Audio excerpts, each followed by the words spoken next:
মোমবাতির নির্দিষ্ট জায়গা রয়েছে, ওখানে জ্বালান। আর দক্ষিণে যেটা রয়েছে সেটা মায়ের মন্দিরের সামনে যে বাক্স আছে সেখানে দেবেন। লাইন ধরে আসুন, প্রত্যেকে পুজো দেওয়া হচ্ছে, পুজো নেওয়া হবে।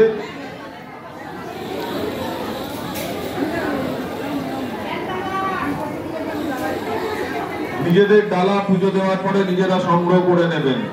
পুজো দেওয়ার পরে একটু অপেক্ষা করবেন, নিজেদের ডালা শীতলা মন্দিরের প্রাঙ্গণ থেকে সংগ্রহ করে নেবেন।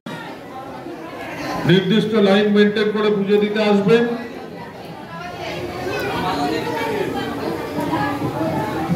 ধূপকাঠি মোমবাতি জ্বালানোর জন্য নির্দিষ্ট জায়গা আছে, সেখানে ধূপকাঠি মোমবাতি জ্বালাবেন।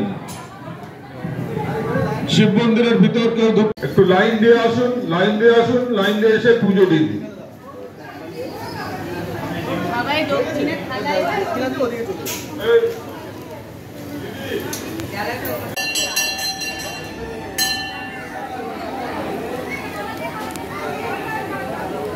প্রত্যেকে পুজোর জন্য যে নির্দিষ্ট লাইনটি রয়েছে সেই লাইনে দাঁড়ান, ধীরে ধীরে আসুন, সবার ডালা নেওয়া হবে।